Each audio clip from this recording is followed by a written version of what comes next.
salam kenal. Aku Eko dari Kreatif Media. Kesempatan kali ini aku ngebawain program acara Telisik. Di mana Telisik adalah program acara yang membahas segala sesuatunya yang sedang viral, baik itu di digital maupun di dunia nyata. Disclaimer dulu sebelumnya, segala sesuatu POV dari sini adalah POV pribadi dari aku, jadi tidak pendapatku pribadi. Semoga tidak menyinggung dan kalaupun memang ada yang tersinggung, aku mohon maaf dulu sebelumnya. Episode pertama seharusnya tidak berjalan seperti ini. Episode pertama harusnya aku persiapkan jauh lebih proper. Ada konten yang memang sedang aku persiapkan yang harusnya akan tayang di minggu depan, tapi sepertinya harus kedahuluan sama episode pertama kali ini. Ya, episode pertama kali ini kita akan membicarakan sesuatu yang sedang viral, khususnya dari teman-teman games ya. Pasti sudah mendengar berita ini. Kemarin malam aku baru aja membaca story dari beberapa streamer yang aku follow bahwa Nimo TV berhenti beroperasi akhir April 2022. Pertanyaannya, kenapa? Apakah benar Nimo TV berhenti beroperasi? Atau mungkin ini gimmick marketing aja? Well, kita nggak ada yang tahu. Kita akan lihat itu di akhir April nanti. Tapi sembari kita menunggu sampai akhir April, boleh sekiranya kita berdiskusi sedikit. Sebenarnya ini gimmick atau bukan sih?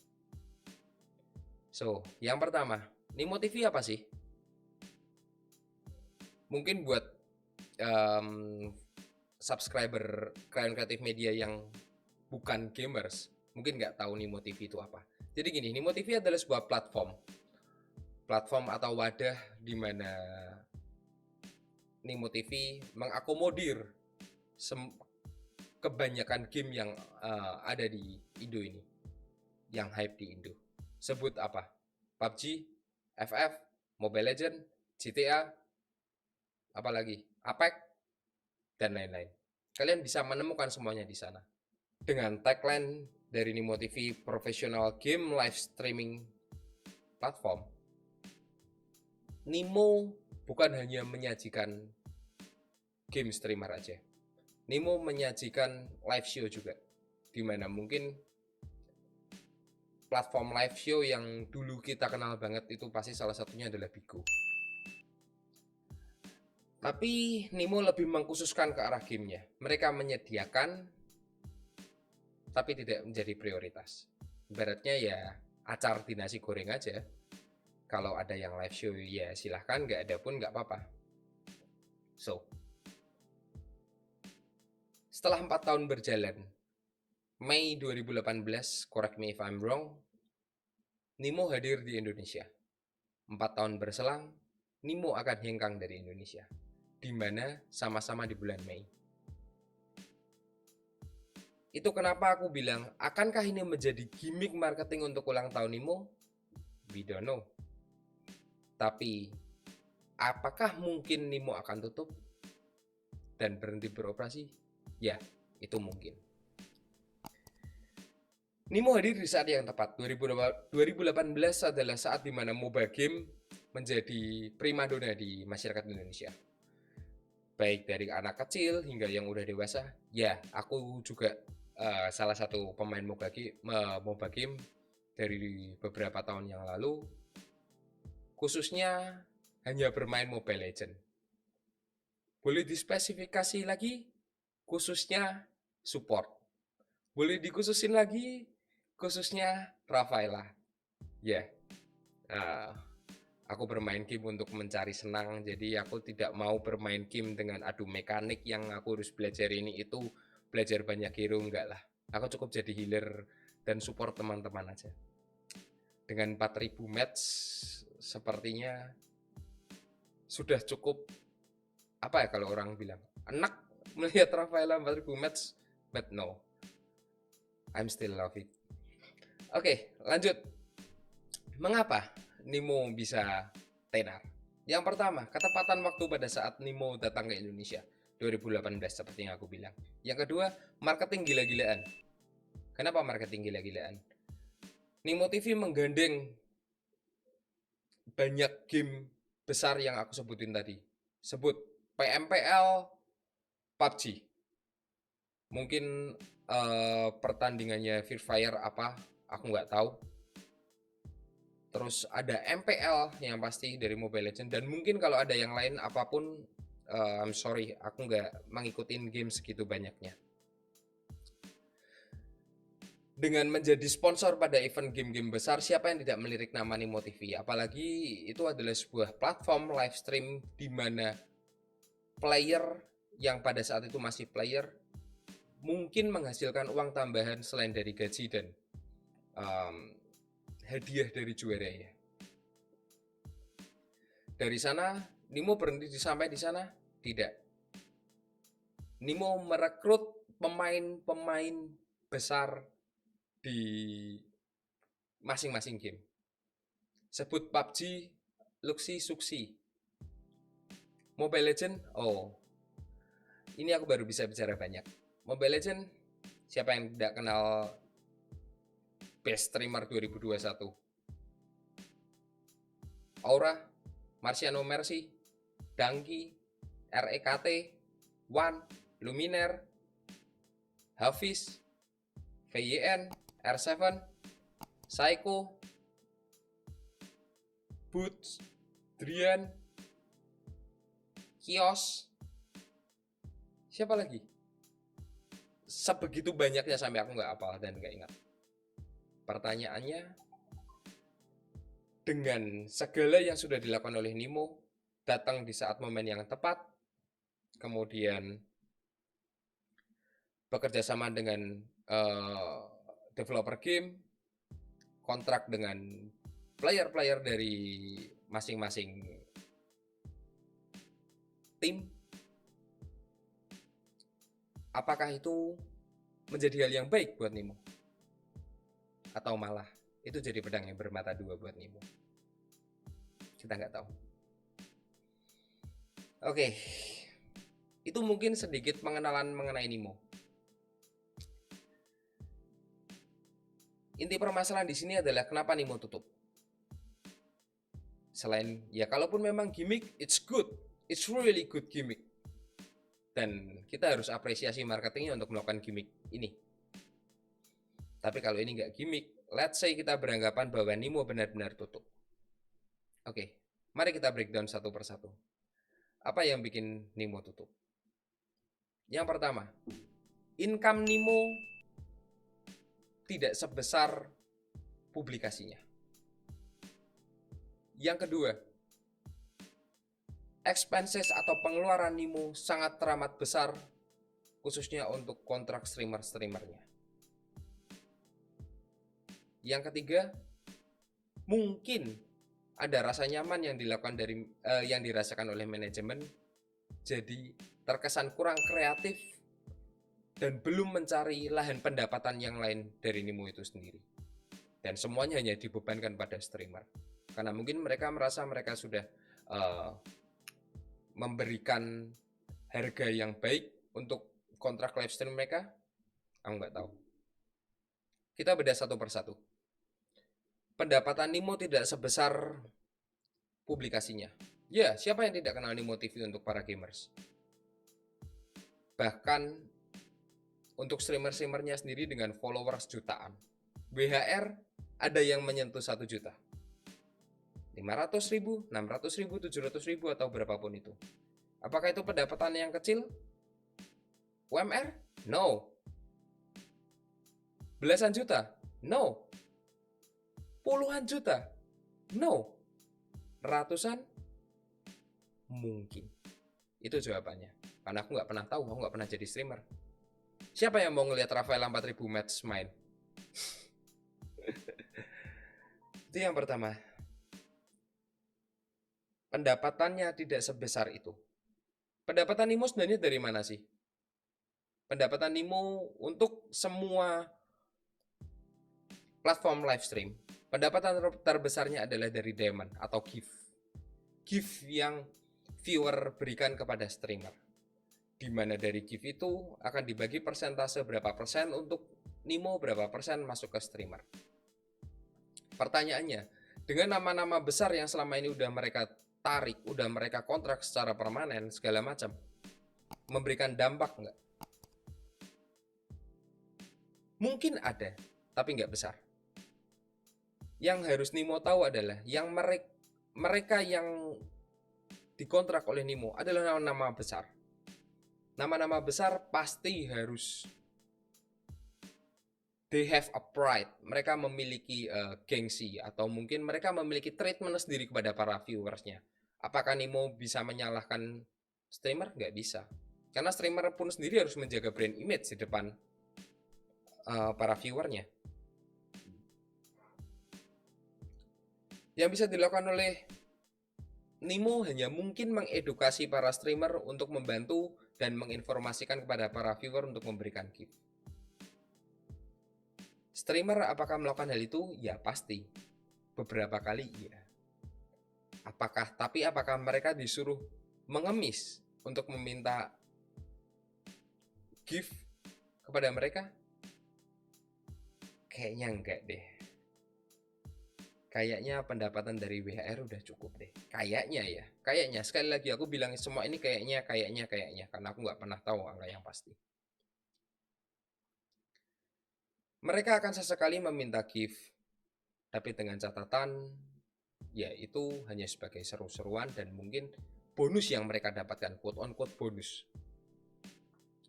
Dari sana, bisa disimpulkan pendapatan Nimo TV tidak sebesar itu. Yang dilakukan hanya membesarkan branding image dari masing-masing streamer.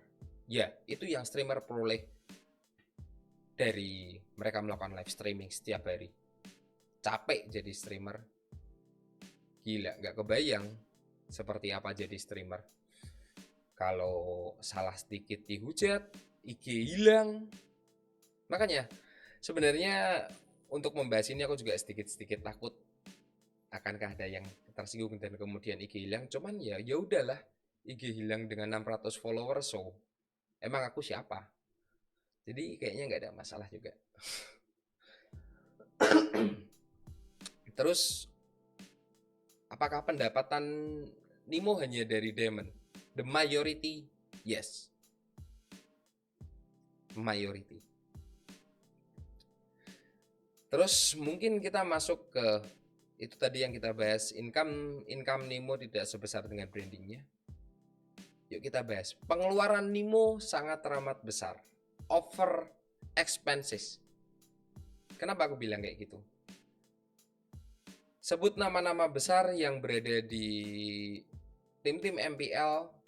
Cari masing-masing satu tim 6 deh. 6 aja. 6 aja. Cari sebanyak 6. Sepertinya dari masing-masing tim MPL itu, dari 8 tim MPL, aku nggak tahu ya, mungkin kalau Geek Farm ya atau Rebellion aku nggak tahu sih. Cuman 6 dari tim yang lain itu harusnya adalah. Let's say kita perhitungkan berapa banyak talent yang diambil sama Nimo TV. Cari deh masing-masing 6 aja. 6 orang dari masing-masing tim.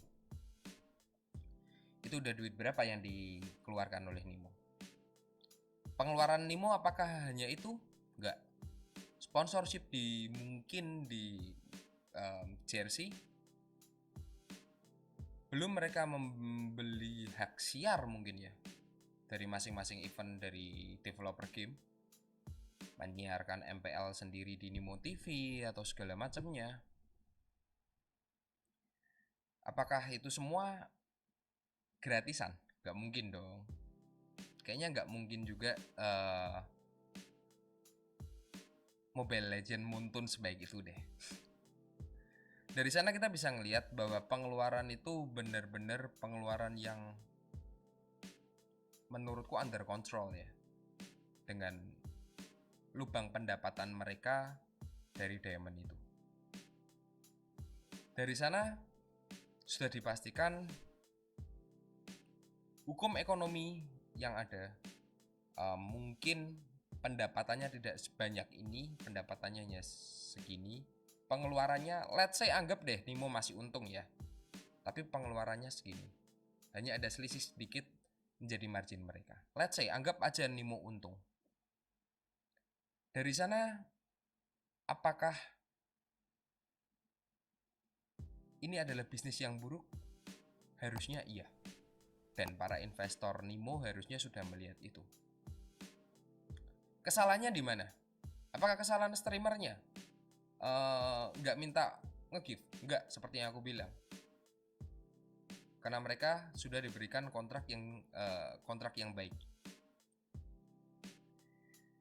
Kesalahannya adalah tidak menambah periuk atau pundi-pundi pendapatan dari Nimo itu sendiri.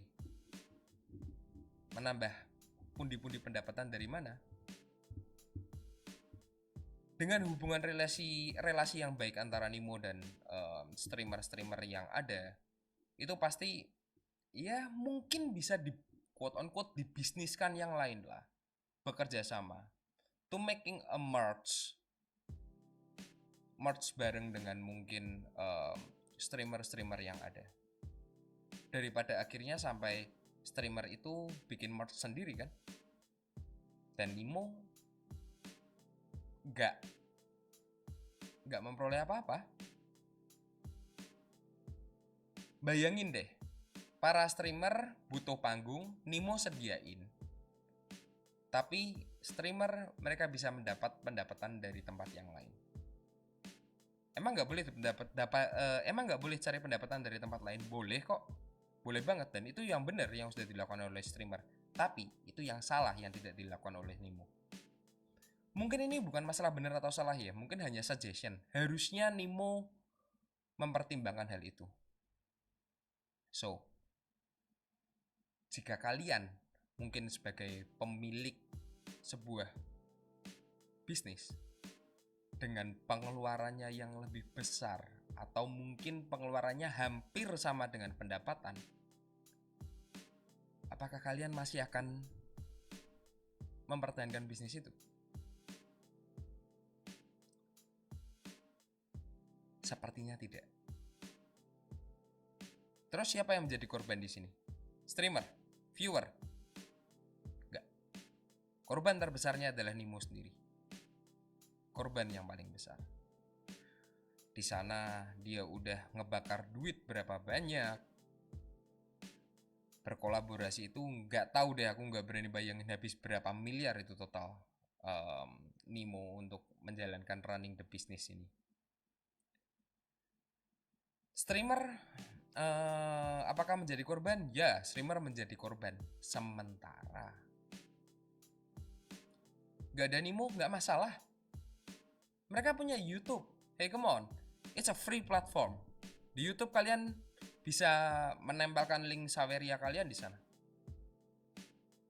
tanpa harus kena potongan. Ya, tak ulang lagi, tanpa harus kena potongan. Oke, mungkin kena potongan 5% dari Saweria, but it's okay. Jika dibandingin kalian di give diamond, berapa diamond yang kalian dapetin? Dan interaksinya menurutku jauh lebih baik. Kenapa jauh lebih baik? Karena mungkin pada saat orang nge-give kalian bisa ngebacain pesannya, so viewer jadi merasa jauh lebih bisa diapresiasi. Enggak dengan yang chat spam yang segitu banyaknya di Nimo, mungkin kita mau ngebaca salah satu juga susah. Apakah viewer salah? Nggak salah dong. Viewers diberikan tontonan gratis kok, boleh nonton. Kecuali kalau ada keharusan, kamu nggak boleh nonton kalau nggak nge-give dulu. Apa Nimo berani seperti itu? Kalau Nimo memang berani seperti itu, shout out, karena mungkin langsung penontonnya bakal anjlok. Atau mungkin Nimo mau melakukan membership, nggak tahu. Banyak cara yang bisa dilakukan.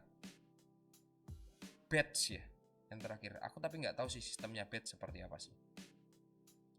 But overall apapun itu, menurutku keputusan Nimo untuk hengkang sementara, aku masih berharap sementara aja, karena aku masih kepingin next mungkin Nimo lahir dengan nama yang berbeda.